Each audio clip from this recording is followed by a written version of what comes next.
The guest on today's show is a former Force Recon Marine and DoD contractor. His resume includes 8 deployments to Afghanistan as a member in one of the country's premier Joint Special Operations Command task forces. After his time in Afghanistan, he would win a mixed martial arts championship and be featured in fights at the highest level of the sport, to include Strike Force. He is the founder of Mighty Oaks Foundation, a leading nonprofit serving the active duty, veteran, and first responder communities with faith-based combat trauma and resiliency programs.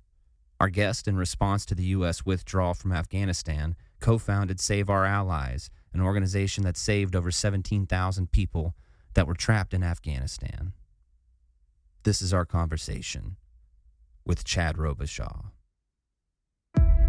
I am Colby Sumner, and this is America, Fog of War. Pride of our nation, this day have set upon a mighty endeavor, the struggle to preserve our republic.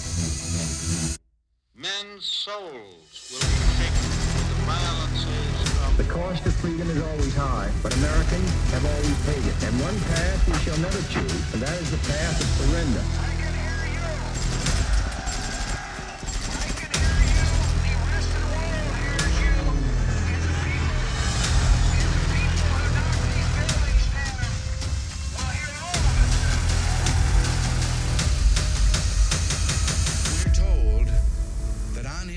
Was found a diary under the heading My Pledge. He had written these words: America must win this war. Therefore I will work, I will save, I will sacrifice, I will endure.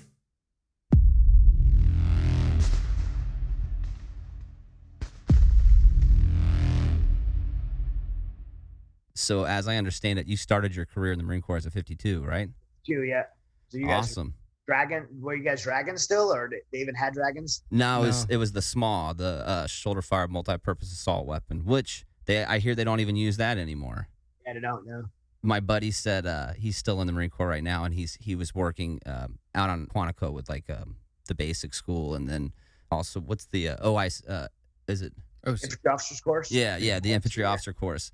And he was saying they had a test out there where they were testing the two systems together, and the new one like had a misfire, wasn't able to shoot. So the small guys were all excited. He sent me a text like, but I mean, even it like it's kind of obsolete on the line Marine Corps, but like over at MARSOC, they'll still at Force they'll still carry them. Yeah, man. I mean, they're heavy. They're heavy. We were toting multiple rockets around Marcia, but luckily we're able to dump them before we came back. We would almost always get in a gunfight and be able to get rid of those rockets before we had to start marching back. But I bring that up because you have a long career in the Marine Corps, and you do a bunch of stuff. You go from being a tow gunner, you're in the state platoon, you go to battalion recon, and then ultimately end up in force recon. Correct? Yes. Yep. And that sounds like a long journey, but the truth is, like, I didn't realize this, at least for me, I didn't realize till I got in that, what you're talking about being on like the all-star team in the pros if you want to get there. And it's, not too many guys will join the NFL and in their first year make it onto the all-star team. Usually you got to put in some time and like learn the ropes and kind of develop before you get there. Was that what you felt was happening to you when you joined? I mean, what was that first part like? I think I was too young to realize what was happening, but I mean, being a recon Marine was my goal since I was, 13 years old. So, my brother and I, by the way, my father was a Marine. Both my sons are Marines. Marine Corps is a big part of our family. Right. Outside the Marine Corps, so 53 years in the Marine Corps for my family, and then before that, I think 84 years of service, all the way back to World War II in Korea, in the Army. So, like, when my father came home from Vietnam, like he was 0311 in Vietnam, joined, didn't get drafted. He joined. You couldn't get drafted in the Marine Corps. A lot of people don't realize that. You joined the Marine Corps. So he joined the Marine Corps to be an infantry Marine in Vietnam. And so he came back with a ton of problems. So I grew up in a very dysfunctional home, like alcohol, physical abuse. And so my brother and I like lived in this dysfunctional home. And if you been around something like that, the siblings get real close. So my brother and I were like super close.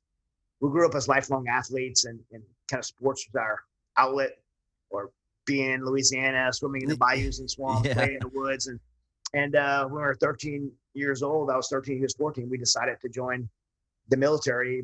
We actually had seen this like Navy SEAL coming out of the water, and he's got like his boonie hat on and his face is painted green. And he's got like a M16 and seaweed hanging off of him, 20 scuba tanks on his back. And I'm like, man, I want to do that. Like, that's what I want to do. Right. But I don't want to join the Navy.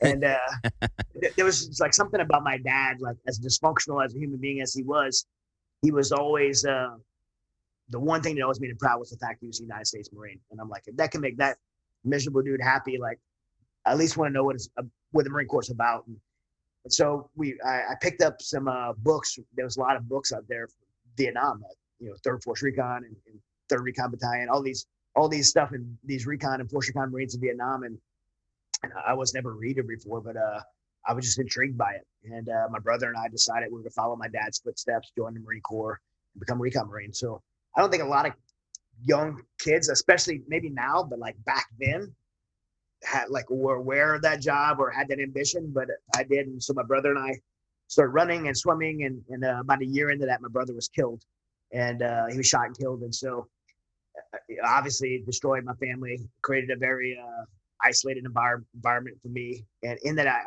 isolated environment, it was almost like a pact to finish that. Yeah. And so when I was 17, I had been living on my own, me and my 18-year-old sister, for like 2 years. Probably wasn't going to graduate high school. And I went to this Marine Corps recruiter named Staff Sergeant Brown. And I'm like, I am not going to graduate high school because I'm taking care of myself. Can you help me? Because this is my dream to be a Recon Marine. I was running like 10 miles a day. Like I was swimming every day. I was like dedicated, but I was also trying to work and go to school. And so this guy had compassion for me. But 1993, 17 years old, and he helped me get in the Marine Corps with a high school diploma. That's awesome, man. That's an incredible reason why. Yeah. I think for me, like all those circumstances, like gave me this opportunity that I didn't deserve. And so like finishing that goal was not optional. Like, and so you couldn't do a Recon contract. I signed an infantry contract. I didn't know what I was going to be. I ended up going to boot camp and then to infantry school, became a tow gunner, close to you guys with the 51s. I was 52 and went to, I said I'm going to go to 29 Palms because I had heard all the toughest Marines go to 29 Palms. And I had no idea what 29 Palms was. I thought Palm Trees Beach, and I drove there in the middle of the night and woke up to like desert and they shipped me to Iraq or something. Yeah, man, it's a hot, dry. It can be a miserable place. Different. Those lava rocks. You fall asleep on those lava rocks, and you feel like you're hungover when you wake up. Draws the fluid right out of you, like a heating lamp for a lizard. Mm-hmm. But I thought I was going to one of the infantry battalions. I ended up going to 1st Tank Battalion in the scout platoon, and I was super bummed. But it ended up being a real blessing for me because through there I learned about the regimental state platoon and tried out for that. I'd already tried out for Recon twice and passed both times, but even though they let me take the NDOC, they wouldn't take me because I wasn't the NCO yet. Really? Which didn't make any sense why they let me take it. But anyways, I went to Regimental State Platoon, and then while I was there, 6 months into that, I tried out again for 1st Recon Battalion, passed the NDOC, and got accepted over to go to Recon. And man, like I said, I wasn't aware of the trajectory that I was on to be able to do that quick within the first year in the Marine Corps, to have been in state platoon, got the experience, go to state school.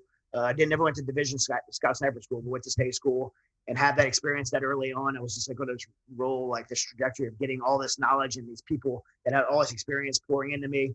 I went to BRC and real quick for the listeners that don't know BRC, that's basic reconnaissance course, right? Yeah. It's like the BUDS for SEALs is basic reconnaissance courses for Recon Marines. It was in Coronado, and I mean, I went through the RIP before that. They had this recon indoctrination program. I remember just seeing all these people quitting, and like these guys are way more athletic than me, bigger than me, stronger than me, and I'm like, I just couldn't grasp like why they were quitting. I'm like, this is the coolest thing ever. Like I've been dreaming and fantasizing this since I was 13 years old, and I'm getting paid to get in the water, and I'm like, this is awesome. And I mean, it sucked at times. It's cold, and you wake up at 4:00 in the morning and don't feel like getting in the ocean. But Right. Of course. like, it's like it was a dream of what I want to do. So I just hung in there. My body got pretty broken. I think when I went to BRC, I was running like a 16-minute 3-mile. When I graduated, I was running a 21-minute. So it had the opposite effect. Wow. It destroyed me. Well, those schools in general are pretty brutal. You don't get a lot of recovery time. Well, at least in like that phase of training, like recon, indoctrination, platoon, and all that stuff. Yeah, your body gets broke. No, but it's different now. Like I still go I've spoken at like 3. One of these paddles behind me is, I think this is what I'm pointing at, is a BRC graduation. Speech and I mean, go and speak at the school and getting to go and see what they do now. It's different now, and it's not that it's any easier. In fact, I believe the standards are probably harder, but the approach is different. They take them, break them down, and then build them up. When they graduate BRC now, instead of looking like they're getting out of Auschwitz like I did, they look like they're coming off of an NFL team. I mean, really, they're like, just ready to go. They're like studs. Maybe not an NFL team, probably like a pro baseball camp. Like they're clean, they're hard, they're strong. And I mean, graduation, I always think when I'm shaking their hands, like these guys aren't frail. They're like strong. And so the instructor staff does an incredible job of building them up. You see them in the beginning, you look like a bunch of little boys that just graduated boot camp. And then at the end, like, the pipeline's a year now. They're freaking men. Like they're like they're not messing around anymore. They're ready for war. It's crazy how they transition these kids into, I mean, and then they go through, they go to BRC, then they go to jump, dive, free fall, SEER. They do all that in a year. So when they show up at the Recon Battalion, they have everything. They're ready to deploy. Yeah. And that SEER school, I bet, is a doozy. I've heard stories. I hear if you do the operator one, I hear it is no joke.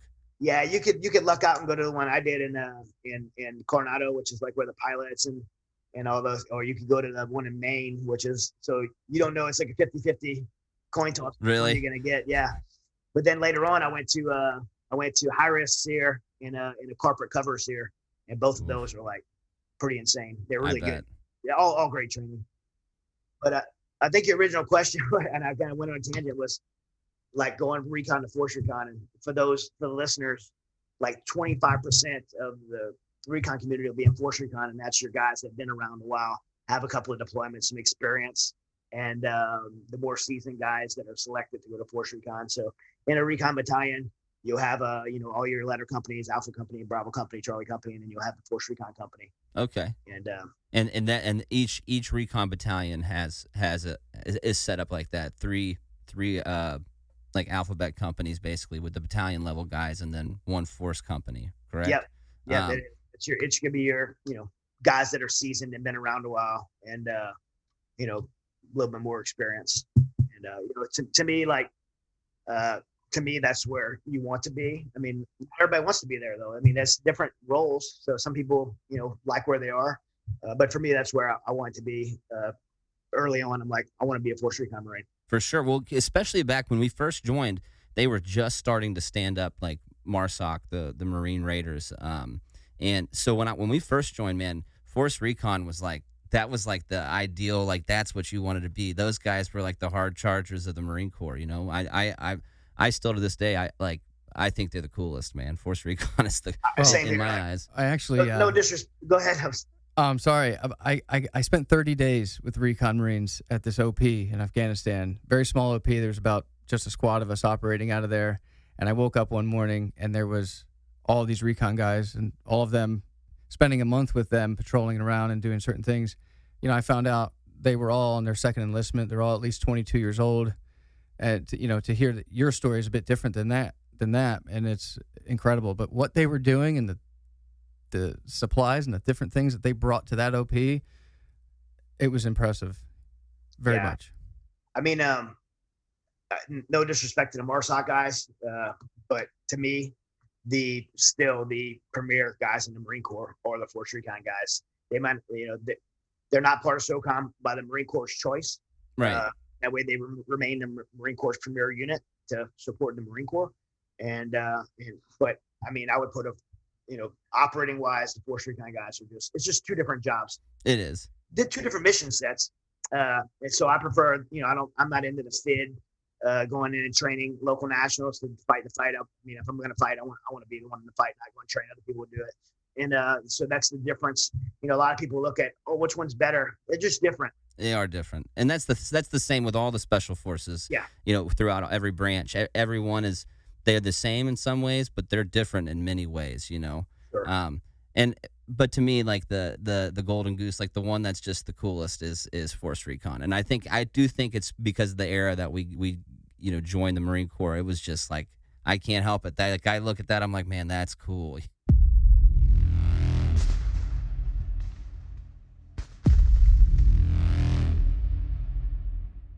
If you're a history lover, like Brett and I, then books are probably your guilty pleasure. I don't know about you, but I'm buying my next book usually long before I finish the book I'm reading at the time. Well, over the last few years, I find myself buying the audio version of books more and more. That's because I can listen to more books in a year than I could read in a year. Audiobooks give me the ability to listen at times that reading just isn't an option, when I'm driving or when I'm mowing the lawn, and my favorite, when I'm going to bed. Especially when the narrator has a good voice, it'll knock me right out.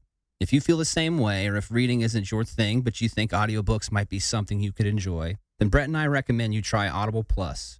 Audible Plus is a brand new, all-you-can-listen membership that offers access to thousands of titles, including a vast array of audiobooks, podcasts, and originals that span all genres, lengths, and formats. Visit americafogofwar.com and follow the link Try Audible Plus, located in the menu at the top of the homepage, to get access to your free 30-day trial and stream all the Plus catalog content you want.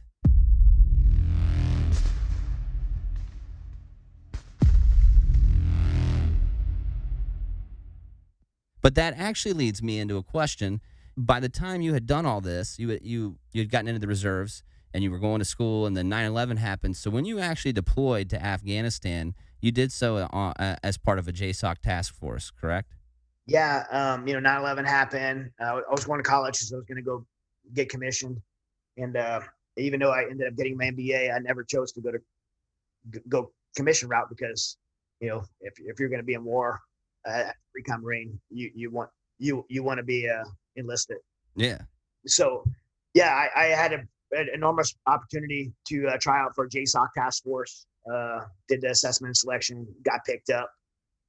Did 8 deployments with the premier.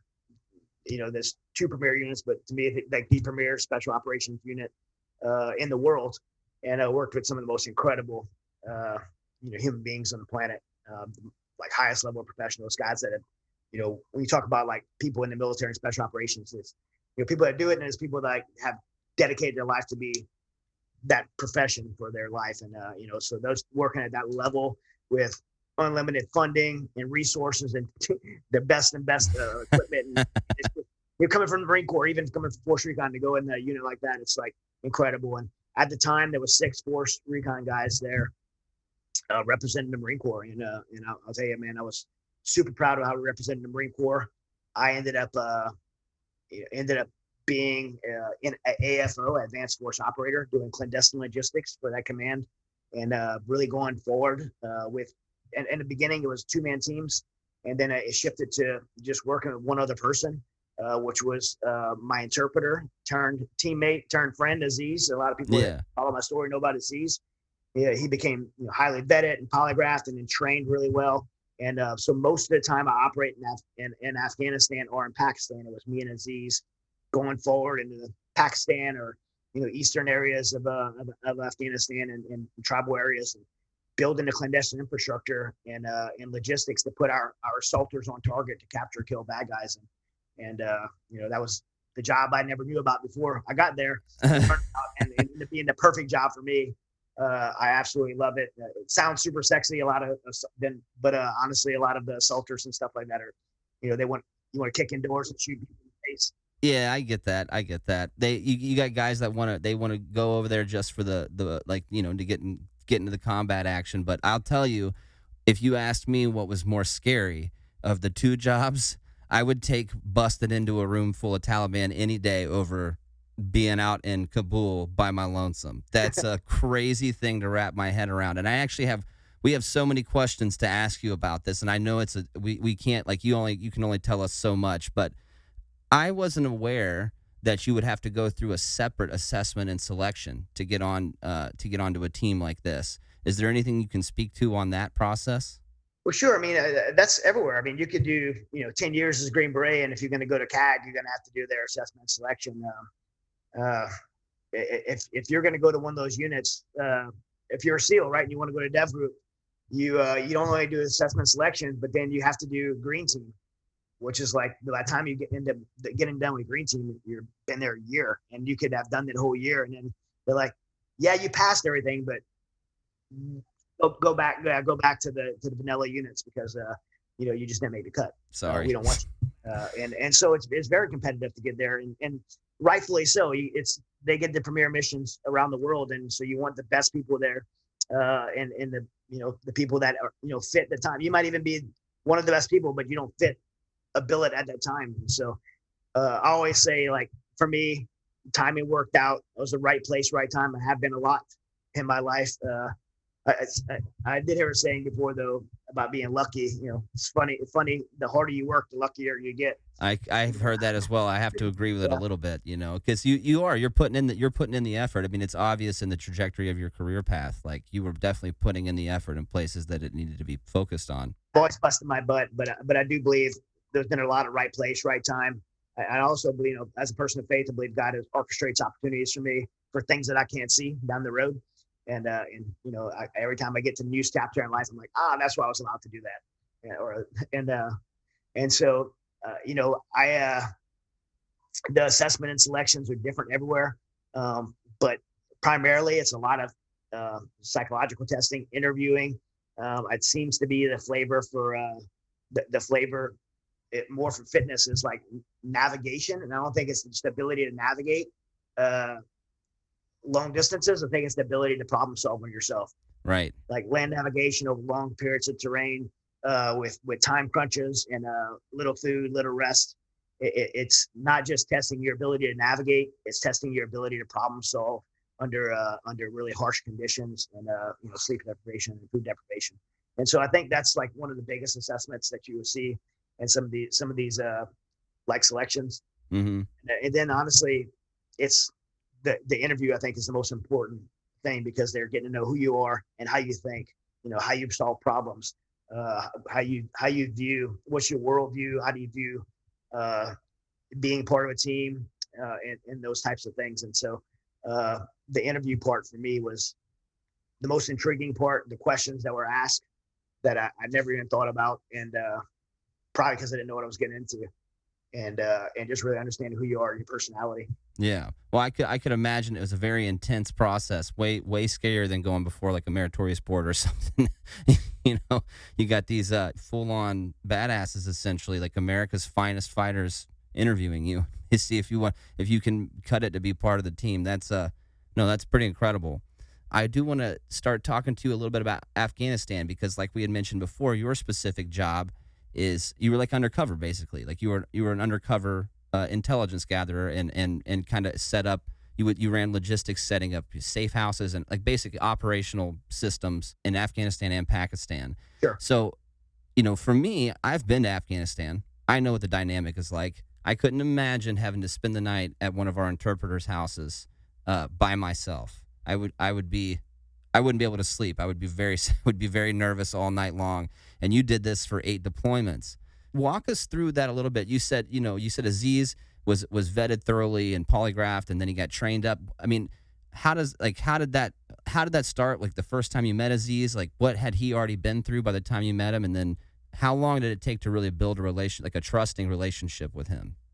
Yeah, I mean, well, Aziz had already been, previous to us, right after we occupied Kabul and came in after 9/11 and gained control of the city. Aziz came back. He had already fled the Taliban because he got caught teaching English underground. Oh. Fled the Taliban to Dubai, was living in Dubai. And so when the U.S. occupied Kabul, it was his chance to come home and see his family. And he spoke good English. He had been teaching himself English since he was 9 years old. One of the reasons the Taliban went after him is because he had built a underground teaching of English school. And as a teenager, he had 800 students. Oh, wow. So he's a brilliant guy. And then coming home, one of the things he had as a gift and ability about to provide the U.S. and get a job was the ability to speak English. So he got on with Army Special Forces as an interpreter, and then he got on with the State Department in the embassy on that special detail for at the embassy to be an interpreter there. So we picked him out of that. And when I got there, he had already been working with our guys for like 6 months, and then and we all were kind of sharing him. And then he ended up being like a specific guy for me. I think, two things. One, he was like, I ended up kind of venturing towards the more premier like opportunities. I just kind of continued to get more and more opportunities. So I was doing some of the more preferred operations, and then Aziz was the best interpreter. And so we both kind of earned our way together to get the best opportunities to serve. And so that brought us together, and our friendship like right away. I mean, I remember in 2004, I wrote about this in one of my books, watching the 2004 presidential election at his house, this big house party, and we're watching his house, and like we just were super close. I held this, his kids when they were born, and played games with played soccer with his nieces and nephews, and ate dinner with his family, his wife, Hatara, who's was never even allowed to see a man outside of her husband. Aziz allowed me to spend time with her and see her and have her cook for me and stuff like that. So, that's so we had cool. a very close personal relationship. When we went not operating, instead of me going back to base and him going home, I would just go to his house or at one of our houses in town. And it sounds, I think I could hear what you're saying. It maybe sounds a little scary, like to be out like that. Right. But honestly, one of the safest places to be is in the natural population, not being a target, not being a threat. I mean, I remember driving like down Khyber Pass to Jalalabad, and I see a convoy, and I'm like, man, I'm gonna pull over and like wait an hour to let this convoy get away, because the most dangerous place for me to be right now is next to this military convoy. Right. So for me, I felt safer not being in that over capacity. I got very comfortable, not complacent. It's complacence. You can't be complacent in that job. Mm-mm. and 24/7 of it, for as long as I did it, definitely wears on you, but you do get very comfortable, and you start learning your environment and how to operate in an environment. And one of the most crucial things you can have is someone you trust, because you literally, like I always say, Aziz saved my life 3 times, but the truth is he saved my life every second of every day. Right. Well, he's got your back. 1, fit like if something does go down. 2, he knows better what's going on in the town. I always found that so interesting with because we got close with not to the same level, but we got close with our interpreters as well, and our ANA guys, and they would pick up on things that I would just not recognize at all. Yeah. It's because it's their culture, and they know when this starts happening, something's not right. Something's going wrong. And for someone coming from America that's never, lived in that environment before, that's not something you just pick up on naturally. Yeah. Like stop. Don't talk to that person. Don't walk there. Right? Don't walk right there. Don't go through that door. Don't go around that corner. Don't eat that, because you freaking be crapping your brains out. Don't drink that. Like everything, every day, and just keeping you from doing stupid stuff that you don't know better than it's going to get you killed. So just prior to going to Afghanistan, I had been selected for a 20-day crash course on Pashto. That was really helpful for me. There were certain keywords and certain things, but it was only certain words that I could kind of pick up when I was there. However, everybody in the population spoke Dari. Is that something like the ANA would speak some Pashto, but also Dari, but then the locals was all Dari. So it was kind of pointless. Did you learn Dari prior to going, or did you pick it up while you were there to be kind of on the same page as Aziz in a way? I learned Dari there. I didn't do the course on Dari. I got pretty decent at Dari, but Aziz speaks 6 languages, and as you know, as you get to different parts of Afghanistan, they're gonna speak Pashtun and Urdu or different languages along the way, and or a combination of them. And so you can learn. You go to college and get perfect Farsi, and then not be functional in Afghanistan. The language at school I did go to and got really trained in was Urdu. And then I get to Pakistan, and what I learned was everyone who speaks Urdu also speaks English. It's the national language there. Nice. So what you really need there is Pashtun or what actually worked best in Pakistan was English, because the Brits being there, the people that spoke different languages used the common language they used to communicate was a lot of English, and so English tend to work the best for me. I would have never guessed that. Yeah. Which is also another crazy factor there too, like operating in Pakistan. There's one story in particular I want to get to with you, because it blew my mind and really like brings into focus the stress of being out in Afghanistan, just you and Aziz. But real quick, like, what would be a normal day? Like, I know there's no normal day, but what would be like a normal operational day for you guys, having to go out in town and do different things? I mean, like I said, without getting into any TTPs, but for the listeners, techniques, tactics, and procedures of how we do our job, SOPs of how we do our job, we would essentially look at an operation, look at our speak with our CEO of XO of the command, and say, that command, a lot of the senior enlisted would make a lot of decisions. So they basically get briefed by them and say they're trying to do this in this particular area, and they're going to need the clandestine infrastructure to do it, because everything at the command knows that is none of it's overt. It's all like low vis, clandestine, and so they need to go build that clandestine infrastructure. How to get assaulters on target safely to capture or kill that bad guy, and then how to safely get them off without not only not being killed but or being attacked, but how to safely get them off without leaving a footprint. Right. And so, and then in addition, all the contingencies. So let's say something bad does happen, and their helicopter gets crashes, or the extract fails, or someone gets separated from a team.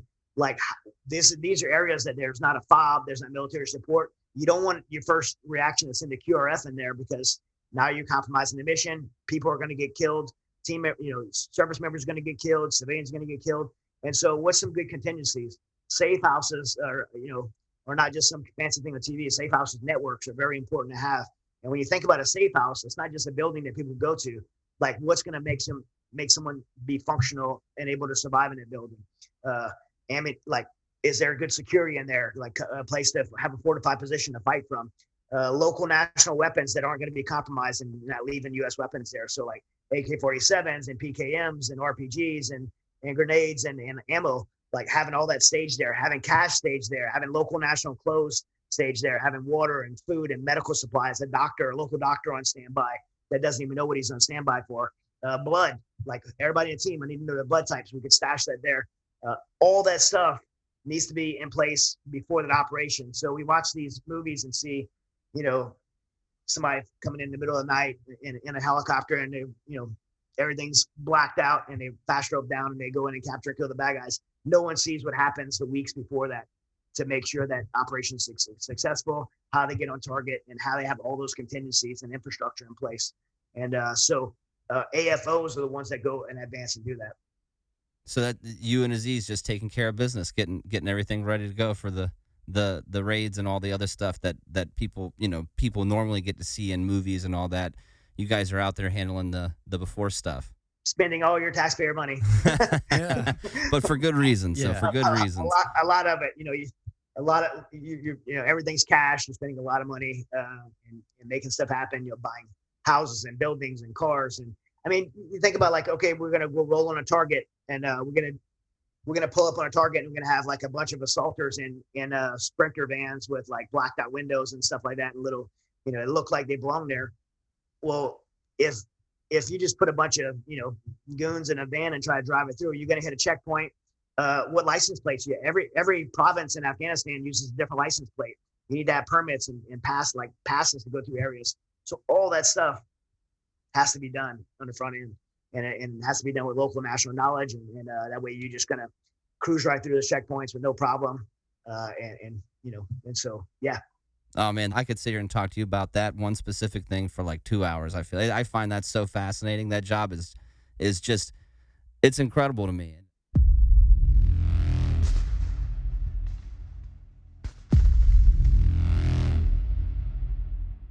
Being a U.S. Marine and fighting for my country is one of the things in my life I am most proud of.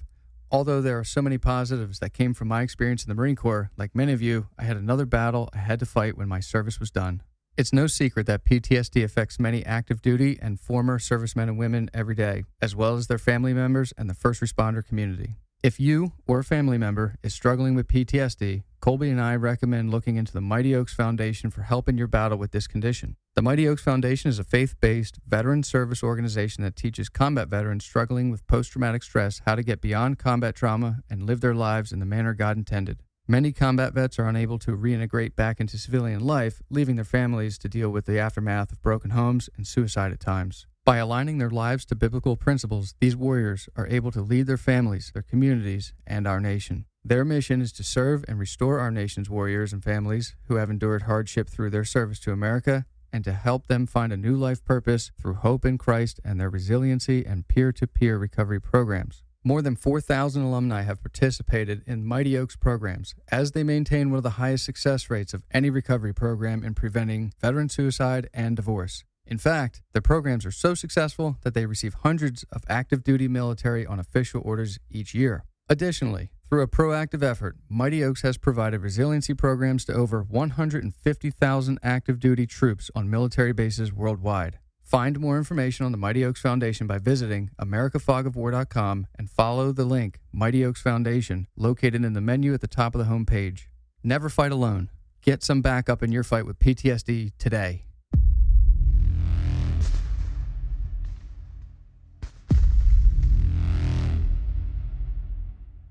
The part that really sums up everything for me, I saw you were doing a public speaking engagement on YouTube, and you talked about your get off the X scenario. I was hoping, since we're, this is going to be mainly people that are interested in the military aspect or former or veterans themselves. I was wondering if we could get into like what you're thinking and how this is all playing out in your mind, and what are some of the things you're worried about? What are some of the things that you were like, all right, we did all right there. But this story blew my mind, and it really kind of sums up, the fears of being on your own in a place like Kabul. Yeah, and lots of more dangerous places than Kabul, but Kabul at times can be a dangerous place because a lot of the bad guys that are going to attack Americans or attack, they're going to go to Kabul because that's where the concentration of, foreigners and Americans or their enemy is. So if they're coming there, they're usually coming there prepared and and having a specific target and going after them. Unfortunately, in that incident, I ended up being the specific target, not because of militarily. If I look back, I think it was more of a robbery attempt than anything else because we were spending a tremendous amount of cash. And so in that particular week, we had spent, hundreds of thousands of dollars in cash in the area. And the Taliban they're also thugs and they need money to do their operations. So they conduct robberies and stuff like that. So, myself, a teammate of ours who's a SEAL, and Aziz, we're in a Toyota Prado, which is like a 4Runner.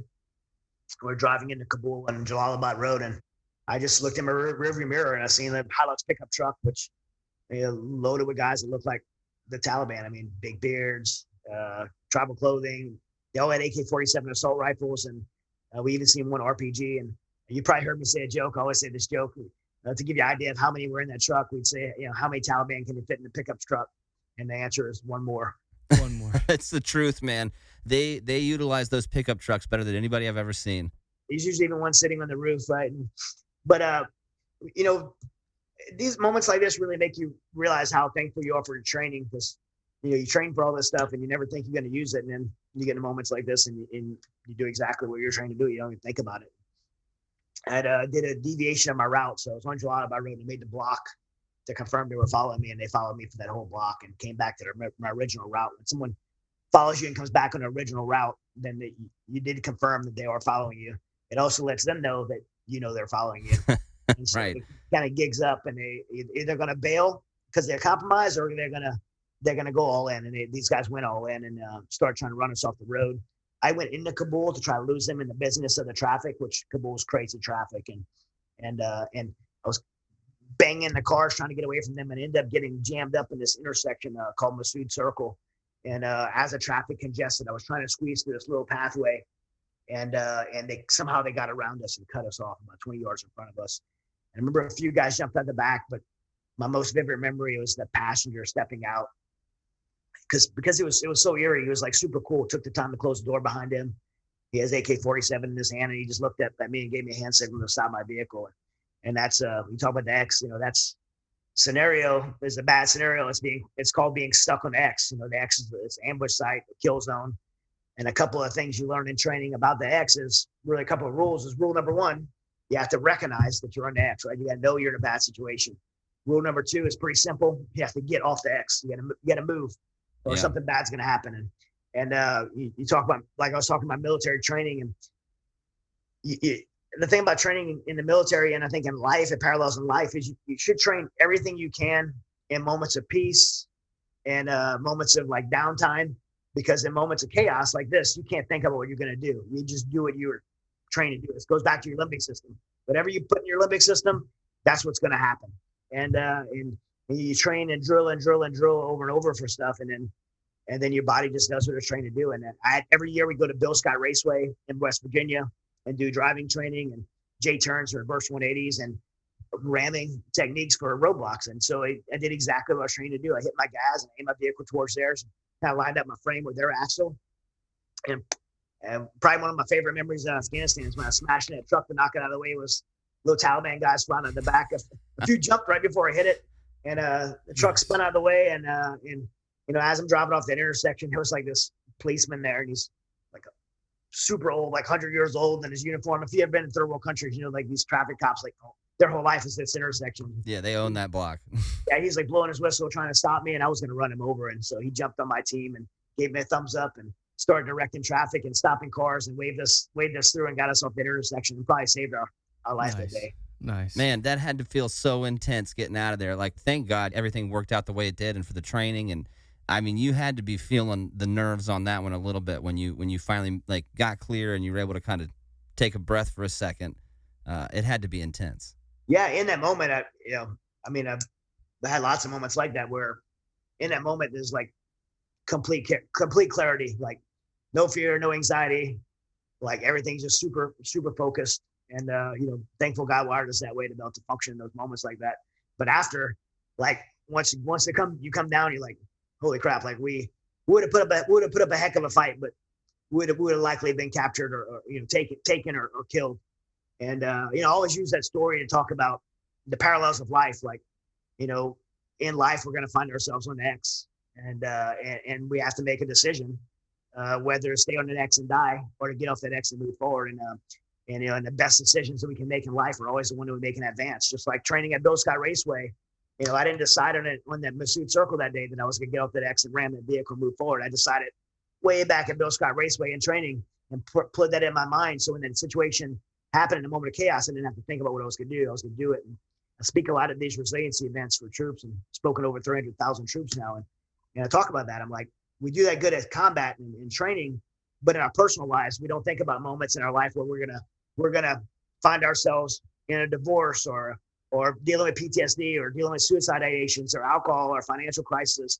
We don't think about those moments in advance and make preemptive decisions in advance to prepare us for the things that we're going to face. And then we find ourselves on those X's in life because we didn't think about it in advance. We didn't make a prior decision. We try to make a decision in a moment of chaos, and we always make the bad ones, the wrong ones. Yeah. And with the suicide epidemic, we know people make permanent decisions to very temporary problems because they didn't think about it in advance. Exactly. And so, I like to use that example as like what's to get off the X mean? It makes making the best decisions in advance outside of moments of chaos. And when we find ourselves on the X, we're going to be able to make the decision or have the clarity to recognize that we're on the X and then be able to get off and move forward. For me, I came home after those 8 deployments and, 15 friends later, and found myself in the same situation many of these warriors are in, and dealt with depression and anxiety and panic attacks, debilitating panic attacks, to where I believed I was going to die, and ultimately led in a 3-year downward spiral that almost ended with me taking my life and divorcing my family and taking my life, and found myself in the X again. I didn't follow those rules. I didn't recognize those in the X, and because of that, I didn't have the ability to move forward. And again, I chose to stay there for 3 years until, finally I was able to recognize my situation and get well. Yeah, that's going off of that. I wanted to talk about the transition to civilian life because my interpretation of it was that the definition of a recently separated veteran is within 3 years. So I thought the transition, you're going to get out and you're going to find your way and do your thing. But being 11 years out of the Marine Corps, I feel like every day is still a transition. And talking about that X, you had an MMA career, and as far as I'm concerned, getting into a ring is like being on the X again. How does that MMA career, how did that lead into your transition throughout your life? Yeah, well, martial arts wasn't anything new for me. I started when I was 5 years old, so it had been a lifelong thing. I'd already fought professionally MMA on the side, so going to see a psychologist, getting diagnosed with PTSD, and being put on those meds was not something that was working for me. I literally felt like I was going to die at any moment. If anybody's had panic attacks before, like no one can convince you otherwise. Like you're like, I'm going to die right now. Like you could be in a hospital with the best doctors in the world, and you're like, I'm dying. Yeah. So I don't mean to cut you off, but I was, as the term is, cool as a cucumber. And then I got out in 2011, Memorial Day of 2012. I had my first ride in an ambulance. I had a panic attack, which at 23 years old, I thought was a stroke because my arms were stuck and everything was tingling and my mouth couldn't work. And I didn't know what it was. And it was, to them, it was just a normal day. Oh, it's Memorial Day. And, oh, here's a veteran. And take this. It took 6 hours. And it's something that I deal with now continuously. Yeah. So hearing you describe that, then I know you know exactly what I'm talking about. And it's terrifying, debilitating. And, if you let it get out of control and you're dealing with that daily, it'll put you in a terrible, terrible, dark place. And so I was trying to find something that would snap me out of it. And my wife and my counselor recommended I get on those mats and do jiu-jitsu because it was something I did my whole life. Again, I'd fought professionally before and I was undefeated, so I was pretty good at it. And honestly, when I got on those mats, I felt like I found the cure because it was something that physically engaged me, and I couldn't think about Afghanistan or those things that triggered those panic attacks. So instead of getting well, I chose to get on those mats 24/7. And I love jiu-jitsu. I still train. I'm a 4th degree black belt under Carlson Gracie, but working with veterans is stressful. I always say, like, when I have a bad day at the office, I'll go to the gym and I find like some 20-year-old stud and I choke him out. Like, it's like very, very good for me. But you could take something that's good for you, like a medicine for being sick, and you can abuse it. Right. And that's what I did with jiu-jitsu. I ended up amassing an 18-2 professional record, won a world title. I think at my height, I was like ranked number 6 in the world. And so on the surface, everything looked fine. But the truth is, I never actually got well. I was still taking the medicines. I don't know what medicines you dealt with. I was having like Ativan to calm me down from panic attacks. I wasn't sleeping. I was a tyrant to my wife and children. So I was not in a healthy place, but I found this outlet to like people going to alcohol or drugs, or that was jiu-jitsu for me. And so it was by just really delaying the inevitable. I wasn't getting well, and I was really just like a train. I was thinking to myself like I was a train like headed towards a brick wall with no brakes. Like it was going to come crashing down eventually, and it did. And I ended up separating from my wife and children. And at that time, I had a big fight on Showtime on Strike Force. I was fighting in Toyota Center, and while I was fighting in this big arena, 10,000 people, and I won this fight. I remember like my hand being raised and everybody cheering and recognizing that one person in there that wasn't in there was my wife, Kathy, and that like had already been separated for like 3 months, and that reality of that made me like sit in that ring and think like I just fought so hard to win this fight. It was my only decision win. I had submitted everyone else before that, and I fought so hard. Like every round, me and Roberto knocked each other down. He punched me in the head. I kicked him in the face. Like it was like a battle, and I'm like, man, I just fought so hard for this fight, and then my family's like devastated, and I'm not fighting for them. And that like thought like I left that ring that I should have been happy, and I was pretty depressed, and went home to my apartment. And that night, and I remember like thinking, what's next? Because the last 3 months I was separated, the fight was next. I had a focus, a mission. But then in that moment, I'm laying there, I felt like nothing was next. I had destroyed my family. And this thought came over me that maybe my family would be sad without me, but they would be better off. And I won't have to deal with this, this hurt anymore and hurting other people. And it felt like the right solution. And it's this, again, that thought was like, maybe my family would be sad, but they're going to be better off. And, I know you guys know that, but for the listeners, that same hopeless thought finds a home in the hearts of 20+ veterans every single day. It's a real problem. It's a real problem. I've had we've had at least 4 guys that we deployed with on our last deployment have done so since we got out of the Marine Corps, and it's terrible, man. It's terrible. Yeah. Yeah. And I would sit in my closet in my apartment. I had a pistol, Glock 22 pistol, 40 caliber pistol, and I tried to build up the courage to put that pistol to my head and pull the trigger. I'd have my family pictures on the floor around me, kind of saying goodbye. But I had this one thing. I believe it was divine. Every time I put that gun to my head, I would have this vision of who's going to find me, right? Who's going to hear a gunshot? I'm going to be missing. Somebody's going to find me. And the only person that had a key in my apartment was my oldest son at the time, Hunter. He's 13 years old. And the thought of him being part of finding me was enough to pump the brakes. But I was in such a dark place. I'd be back at it, trying to do it again. And it was one morning that my wife showed up by my apartment, and she knocked on the door. And I wasn't going to answer it because I was in that closet with that pistol in my hand. But when I heard her voice, I kind of panicked, like a little kid getting caught doing something wrong. Mm-hmm. I hid that gun under a blanket, which she would have never came in my closet and seen, but for some reason I hid it out of shame. And I went to the door, and it may sound twisted, but I was just so mad that she was there interrupting me killing herself.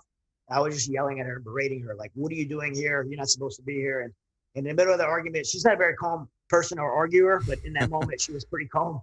And she asked me a question that just radically changed my life. She asked me, how could you do everything you've done in your life? And we met when we were 17 and 18. So she saw me go to become a Recon Marine, and that training and that dedication and the commitment to deployments and schools. And, I've been to every school you could think of in the military, and the discipline it takes to do those things. And then fighting, like, man, I cut like 35 pounds to make weight for flyweight and bantamweight, and the discipline it takes to do that. She's like, how could you do all of that? And when it comes to your family, you'll quit.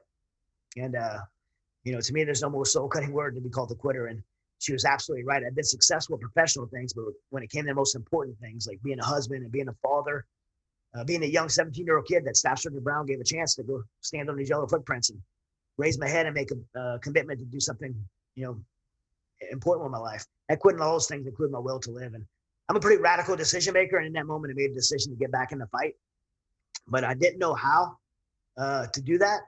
But the one thing I did know is that I couldn't do it by myself, and I couldn't do it with the people that I surrounded myself by, because I had systematically surrounded myself with people that told me everything I wanted to hear and not what I needed to hear. Being an athlete, being a jiu-jitsu black belt, having your own business, like I was able to kind of control my environment. And so I wanted someone outside of my circle. And my wife this last 3 months had really been in this church around some really good people. I didn't care about church or God or anything like that. I was just wanting to be, again, outside of my circle. And I asked my wife, is there some man at this church you're going to that can help hold me accountable to putting my life back together and fixing this problem that I caused? And so she introduced me. She just called the church, and the guy on call was named Steve Toth. And I met him at a Starbucks coffee shop. And I remember, like, I had put together like a 5-paragraph order of how I was going to fix my life. It was super good. And I was like proud of it, and like smuggled and slid it over to this guy. And really what I was doing looking back was I was like trying to win my wife back now, because everything's about winning for me. And manipulating people to win. And so I was just like, hey, show this to my wife, because I'm trying to win her back now. And I never forget Steve, because we're very close now. But he put his hand on that paper and he slid it back over to me without even reading it, and told me I was going to fail and end up right back where I was. And I remember being like, who is this jerk? Like, you didn't even look at what I put together. Wow. And you're immediately dismissing it. And he tapped on that paper and he said these words. He said, if this plan doesn't have anything to do with your relationship with God, I'm not going to waste your time, and I won't let you waste mine. And that was exactly what I needed to hear in that moment, because I had tried everything. I had been on all the medications. I'd been through counseling and VA programs, civilian programs. I had professional success and notoriety. I had financial success. Some of those things were good, and some of those things were bad, but none of those things changed my situation. And we have a saying at Mighty Oaks Foundation that kind of came from this: if what you're doing isn't working, then why not try something different? Right? Everything I tried didn't work. It was time for me to try something different. And so kind of at the end of my rope, I just trusted this guy and said, okay. And I surrendered my life to Christ, became a Christian, didn't even really know what I was doing. But beyond that decision, Steve mentored me for about an entire year in biblical living and biblical manhood. And that could be very confusing what I mean by that. But what he essentially taught me was how to make better choices in my life based on the things I was dealing with. Did I still have anxiety and depression? Did I still have panic attacks and anger issues and all these things I dealt with? Of course I did. I went through a lot, but I can respond to them in a different way. The reason I ended up in that closet with a pistol in my hand wasn't because of what happened to me. And I shared some of those things, like losing Foster Harrington, one of my best friends of 10 years, and during our first deployment. Some bad things happened to me, but those things didn't lead me to be in a closet with my pistol in my hand. What led me there were the choices that I made in response to those things. In life, we can lose a lot of things, but we never lose the ability to make better choices. Right. And what, as cliche as it may sound, like I came to this realization, I didn't have to go to my past to find my future. I could choose differently moving forward. And what this biblical mentorship gave me was a different set of choices. The Bible had answers for every area of my life that I was dealing with. When I got anxiety, when I got depression, when I got angry, when I felt hopeless, when I felt like there was no purpose, I had a better set of choices to make moving forward. And I started being very intentional and deliberate about that in my life, very regimented and disciplined. And the result for me with that was restoration in my own brokenness and my own anxiety. I started getting off the medications. I found restoration in my marriage. I've been married 27 years now. My 3 amazing kids that are all married, and 2 grandkids, one granddaughter, one about to be born, restoration in that area. I found hope again. And ultimately I found what I've been searching my whole life. And why you guys put on that EGA is purpose. I found purpose again. Absolutely. Why veterans take their life every day. It's not because of what we've seen or did. It's because we had a clear mission and purpose. We took off that uniform and been searching for that ever since. And if you can't find it, you're going to wither up and die, because we were created to have purpose. Absolutely. So in one of my favorite quotes, Mark Twain says the 2 most important days in a person's life are the day that they're born and the day they found out why. And when Steve Toth introduced me to life, I believe I was created to live, and I started calibrating my life to this biblical living. I felt like I found out the why, and it was really to have that purpose again, and sharing my experiences with others and helping them to be able to recognize the X's that they're either on or going to be on, and be able to have the tools in place to be able to get off those X's. Trust me, I talk a lot, and people hear me talk, and they make the mistake to think that I don't still struggle. In the last 11 years since I've been at Mighty Oaks, I've been in the emergency room just like you, with blood pressure 200 over 130, dealing with panic attacks. Difference this time is how I responded to it. Which is so important. Yeah. Because you know what it is now. Know what it is. I know how to deal with it. I have that. I know where to go back in my faith. And I tell you, I don't want to go off subject, because I know we're going to talk about this probably, but going back to Afghanistan this recent time, I found myself flying there thinking man, me and Dennis, this Force Recon Marine, are going to go into Afghanistan.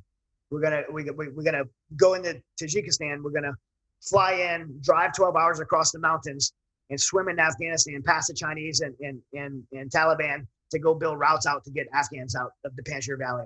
We're gonna literally swim in Afghanistan every night for what if I have a panic attack out there in the middle of nowhere, and my buddy has to deal with me? What if and then on that I'm able to just say, hey God, you burdened my heart to do this. Burdened my heart to go help these people. You orchestrated all these doors to be open to make it facilitated possible to do this, which is an impossible divine thing. So I need you to take this burden off of me. I can't be dealing with anxiety and depression and panic attacks in this moment. Not now. And I tell you, flying on that plane there, this peace came over me that I never had before in my life. The Apostle Paul talks about in the Bible a peace that you can't even explain. And Dennis is amazing Force Recon guy with so much experience, and he's a Christian too. We prayed together before we went in, and I can tell you, in 10 days of doing that operation, sleeping 1 hour a day, we never got tired. Neither one of us ever felt scared. We felt so clear in our mind, and we were able to, provide, information to save who knows how many people, and be successful in the mission. And the last 10 years, I've been talking about spiritual resiliency at Marine Corps boot camp and the troops, and about mind, body, spirit, and social, those 4 pillars, and how I didn't have that the first time. I was mentally tough, physically tough, had a good team, but I didn't have the spiritual pillar, and how it almost cost me everything. And if I would have had that one, always talking theory, if I would have had that one, I'd have been fine. If you can too, right?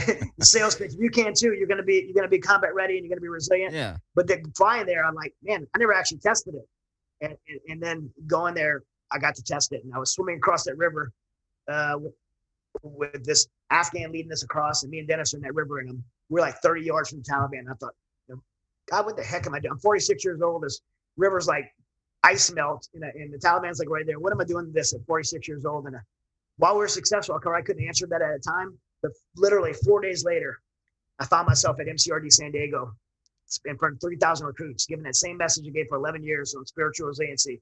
And I was able to tell it from a different position this time. Hey, my mind is not quite what it used to be, and my body certainly isn't.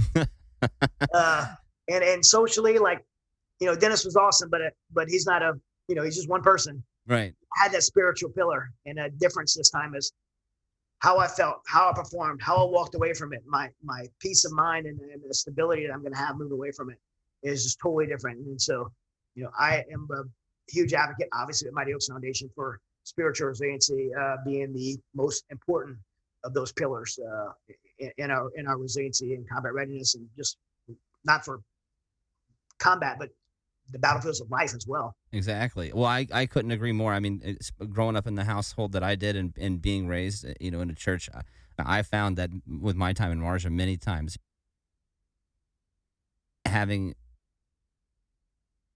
my faith and my spirituality to lean back on and lean against and take comfort from, that it does so many things, because it also, you feel like you never feel like you're alone. Even if you're in the valley of the shadow of death, you've always got God with you there. And, regardless of whatever faith you want to ascribe to, having that in line and having that part of your mentality, your soul, it's beyond valuable, at least in my experience as well. Yeah, you said the valley of the shadow of death. Psalm 23 is one in those moments, like you talk about those moments of anxiety that you had. In those moments of anxiety, I memorized Psalm 23, the whole thing, because it's when I recite it, I think about the words and meditate on those words, and it brings a tremendous comfort to me. Everyone knows the part about the valley of the shadow of death, but the most powerful words in Psalm 23 to me is the first ones.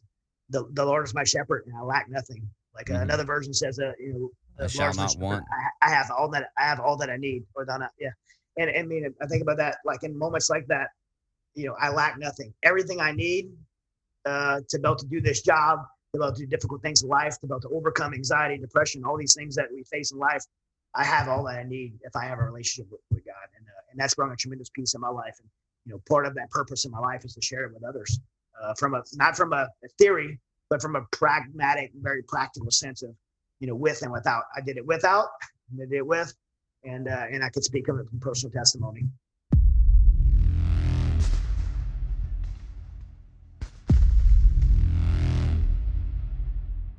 Do you love America Fog of War and want more of it? If so, Brett and I would love it if you became a member of the America Fog of War Patreon. Visit americafogofwar.com and follow the link Become a Member located in the menu at the top of the homepage, and pick from one of our 3 membership subscription options. As a member, you can enjoy ad-free early access to all of our free episodes, like this one, as well as gain access to not 1, but 2 extra episodes a month, and join either Brett or myself on a monthly Zoom call where you can help us make decisions pertaining to future episodes of America Fog of War, discuss war movies and books, and talk about some of your favorite American battles and campaigns, hip pocket class style. Your membership subscriptions are what enable us to bring you the content you love every month. Help us grow this podcast and become part of the team today at americafogofwar.com.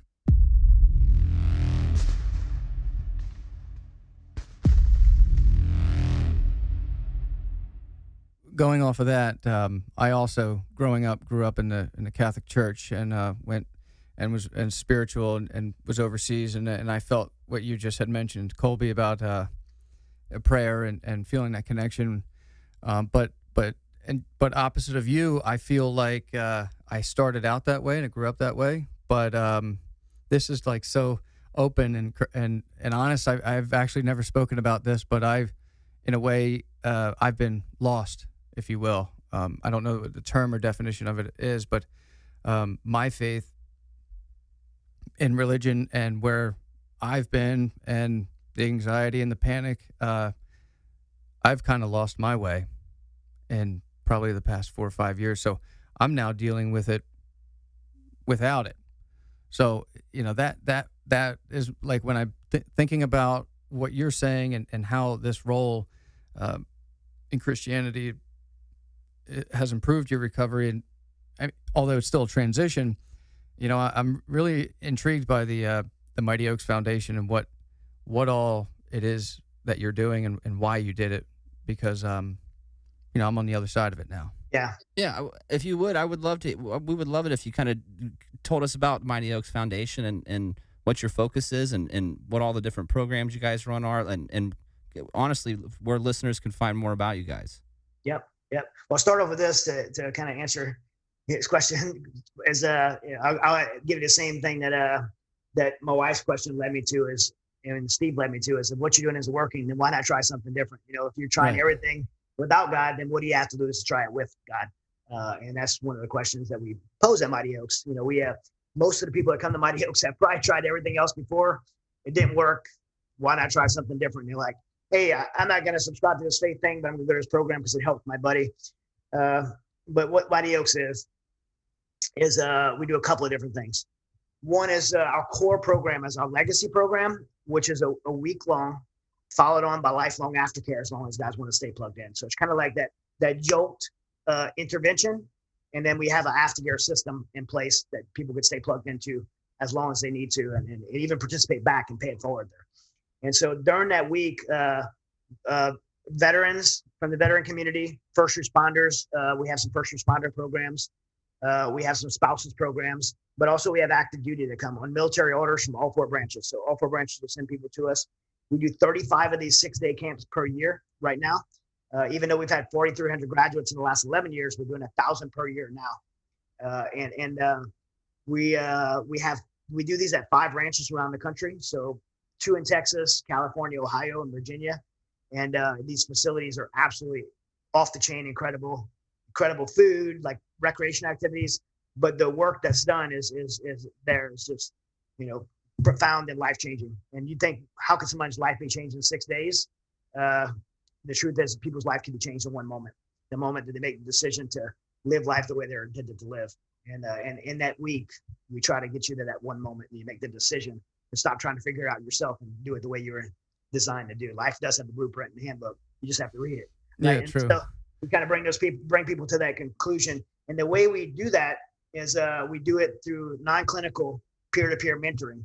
And so when we say non-clinical, clinical, even though it could be good, it's definitely the veteran community has really pushed back in the clinical world. We don't like psychologists. We don't like medicine. And medicine can be good. If you dealt with panic attacks, you might need to take an Ativan to so you don't have a stroke, right? But I think medicine should be a pit stop in your road to recovery, not the destination, right? And you should have other things in your plan. And so we believe that a peer-to-peer mentoring is people that have been there before you, showing how life decisions that they made helped them to navigate this in a more productive way and a fruitful way that brought them to purpose and health again. And so we're able to have graduates get trained in our system to be able to come back and pay it forward. And we have a mentorship process that oversees it. And that system takes place in a very peer-to-peer environment that's not clinical, not tracked. If you have a top secret clearance or you're an aviator, you're not going to lose your status by having to report the situation you're in. It's very confidential. And it's just a really incredible environment of people like us getting together and moving forward together. It's just an incredible week. And after that week, they tied in the aftercare system. We've had a tremendous amount of success with this program. And so we realized early on, it's like, hey, let's go left of that, kind of left of the bang, and do the preventative stuff we talked about. Let's make the decisions in advance to prevent this stuff, prevent people from having to come here. And so we started our resiliency program, which is our kind of second tier of what we do. And that's going to units, pre-deployment, just PME training. I go to bases all around the world, spoken to 300,000 troops on this topic. And the Marine Corps boot camp has allowed me to go speak to the recruits there for 7 years now. And speak to all the recruits on the West Coast and speak on the 4 pillars of resiliency and basically telling them the things that in advance that'll prevent them from making decisions that'll lead them to that place like Mighty Oaks later. And we've had a tremendous amount of success there. I've written several books. I'm definitely going to get some of them to you guys. Oh, we'd love that. We'd love that. One is called The Path to Resiliency, which is that 4th pillar, that spiritual pillar. The other, you definitely need to read it. It's called The Truth About PTSD. And it's a biblical or more, I wouldn't say a biblical perspective of PTSD, a creation perspective of PTSD. Understanding what it is and what it's not, how God designed us to respond to things that we were never meant to see or do. We have to see or do these things because we're in a broken world, and the world needs people to go defend people that can't defend themselves. We need United States Marines to go and crush bad guys, but Right. we were never created for that. Right. And because of that, there's consequences. So if we can understand that from a creation standpoint, can understand what's happening inside of us physiologically and how to remedy that in our lives. So it's so we've given away over probably close to 200,000 copies of those books to the troops. Man, that's phenomenal. I've written another book called An Unfair Advantage that kind of captures my story and some of the lessons I learned. But those successes in those programs have led us to do a lot of advocacy work in Washington, D.C. And I've testified before Congress on faith-based solutions. I've helped get some bipartisan Senate bills passed. During the last administration, President Trump's administration, I was appointed to be the chairman of the White House's Faith-Based Coalition for Veterans Affairs. And we got President Trump to sign an executive order to bring faith-based programs back into VA and DOD. The Prevents Bill, I was in the White House when President Trump signed the Prevents Bill, and we got faith programs into the Prevents Bill for suicide prevention. And so we've had a lot of success because of our success in Mighty Oaks. We've had a lot of success in Washington, D.C. on policy. And so that's what Mighty Oaks essentially does. Off of Mighty Oaks, we spurred up another organization called Save Our Allies. And Save Our Allies, I went back to get Aziz. I talked about Aziz earlier. Right. I went back to get Aziz because with the withdrawal, I couldn't leave my friend and his wife and 6 kids there. And in putting our team of 12 guys together to get Aziz, we decided we needed to do more than just that. And we got God has orchestrated the most amazing opportunities. The UAE stepped in, gave us 2 C-17s. Right, because I heard you didn't have any support from the U.S. government for this, correct? Like this was. Well, I mean, the only support we did get, and I have to be thankful for it, was access to HKIA. So we were able to. I mean, a lot of people think like a bunch of veterans going out there doing cowboyish stuff. That's not possible. You can't just fly C-17s in from Abu Dhabi and land it in a U.S. controlled airport and go out to get the wire and rescue people.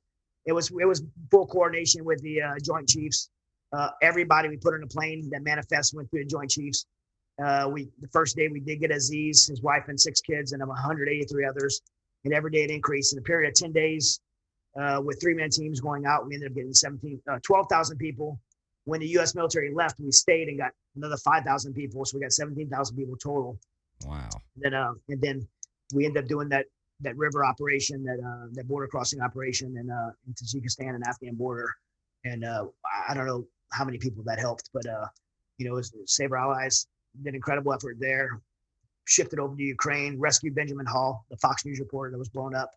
I went back 2 days later and recovered Pierre's body to deliver him to his wife. And then we still have Save Our Allies efforts going to Ukraine. And Mighty Oaks now is in Ukraine by the request of the Ukrainian military to do spiritual resiliency events for the frontline troops. So we're traveling to places like the border where they're fighting and bringing the spiritual resiliency that we do for the U.S. troops, the Ukrainian troops. Man, that's phenomenal. You guys are you're making a difference, man. I mean, on a big scale. I have to say, like with the withdrawal from Afghanistan, I mean, I know all veterans, especially ones that fought in the theater, were very troubled by the way that all played out. And the biggest problem that I had with it was, dude, what about our interpreters? What about the ANA guys that were fighting with? Like, they're in a terrible situation. And thank God we had guys like you and the rest of the team at Save Our Allies doing something about it. Making sure we don't leave them high and dry. Yeah, in October, I'm going to release. It's available for pre-sale right now. But October we're going to release Saving Aziz. The subtitle of the book is How the Mission to Save One Turned into Calling to Save Thousands. And Thomas Nelson's putting it out. It's already going to be made into a film. And it's an important book. I'm not saying this to sell it. It's an important book to get the information out because we cataloged all the realities of what actually happened, what should have happened, what shouldn't have, what the government did, what they didn't. And it's all outlined. It's out for DOD review right now. So we'll see what we'll get back. But it really catalogs everything. I really hope that this book is read by a lot of people so they know the truth about what happened there. And so it's never repeated again. You can count us as 2 readers immediately right off the bat, man. Absolutely. There is so much. There is just, not that there's almost no information about it at all coming, especially now on the news. Like nobody's talking about anything. And I've heard you in other, like I had said earlier, we watched some other interviews and speaking engagements of yours before this, and you were saying like Chinese military is there, like all kind of stuff, and it's just the situation over there is crazy, and I feel like we're not getting the full gist of it. But No. And from the media we won't yeah. ever. I do have one question. When you went over there and you got Aziz, how long had it been since you seen him? Yeah, I hadn't seen Aziz in person since 2007. Wow. We had stayed in touch That's for huge. quite some time. We had been working on his SIV visa for 6 years, which is a very broken system. And if that shows my nonpartisanness, I mean, 6 years is back in the Trump administration, which I was a surrogate for. It's a very broken system, and that's been 6 years trying to get this guy out. This guy did 15 years with Tier 1 Special Operations for us.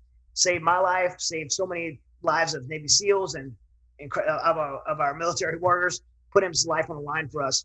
And the fact that he couldn't get access to this 9-month process that we promised them in contract in 2009, that he couldn't get access to that. How many SIVs, like infantry interpreters, that just got left behind? It's disgusting that we would do that to these people, and it makes me fear. How could we ever go to war in another country and gain the trust of people to fight alongside of us again? That's We exactly continue the point. to do this, Yeah. and partisan politics aside, whatever administration, we cannot do that. In addition, and the book really goes into it, the reasons we left Afghanistan were not in the national security interest of America. It wasn't in the interest of the Afghan people, and it was not in the interest of the international security of the entire world. Bagram Air Force Base was not ours to give up. That country was not ours to give to the Taliban. It was a horrific, and I really outlined all the things in the book, Saving Aziz, but it was this decision after decision after decision that it was so bad that you have to think it wasn't even accidental or incompetence. Like it seems intentional. It's intentional. Almost. You Yes. can't even explain it. And so just really break all that down. And, I could spend hours on here talking to you guys about it, because I'm obviously very stirred and passionate about it, because while I'm proud of the 17,000 people we got out and people keep patting us on the back and accolading us for it, the truth is there's 40 million people still in Afghanistan, 20 million women and little girls that we had fought for 20 years for, and the Afghans have fought, and gave up 60,000 people. Man, nothing pisses me off more than hearing people say these guys won't fight for their country. 60,000 of them died in the last 20 years. They fought Right. for their country. We abandoned them to pull the rug out from underneath them. I mean, what do you expect them to do? When you just no notice pull out like that on them. I mean, they had their wives and children down the street. Right. So I mean, it's a horrific what we did to these people, and these women and children. There's 20 million of them that we fought for them to be able to go to schools and get educated.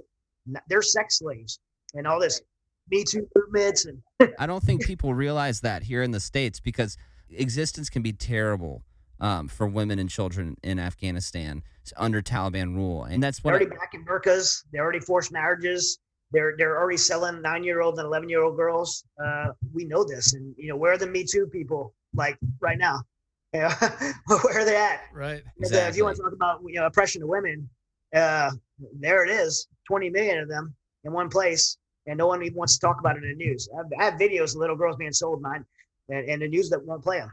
I don't That's know why. terrible, man. It's terrible. And honestly, like when because we did both Iraq and Afghanistan, and honestly, it was Afghanistan that I found more.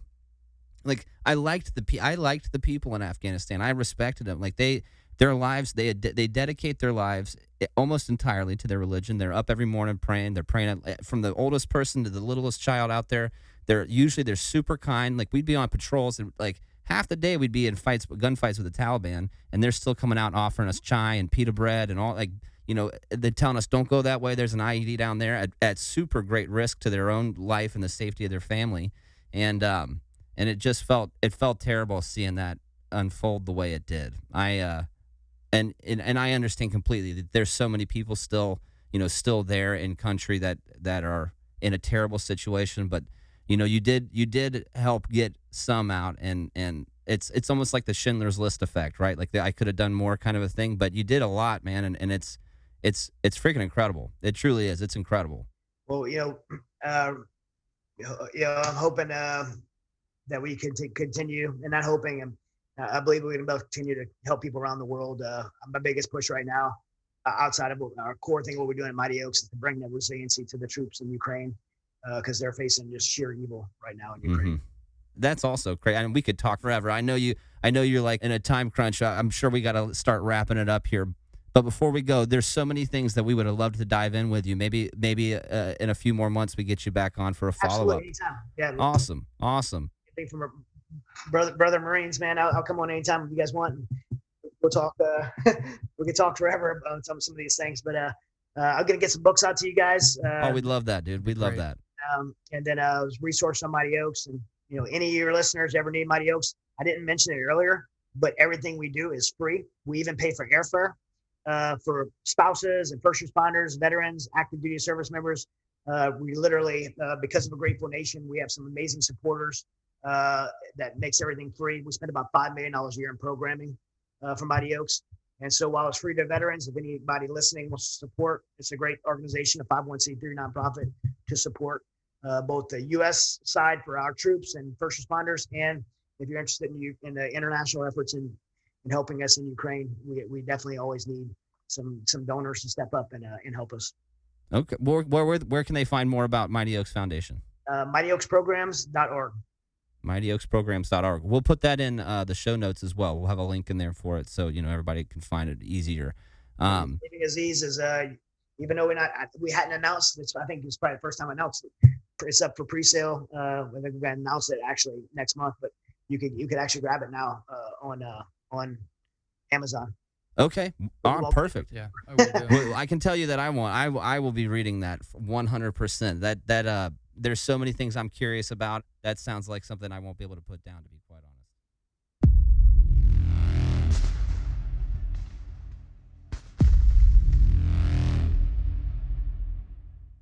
If you enjoyed listening to this episode, make sure you never miss new ones by subscribing to the show on your podcast app of choice.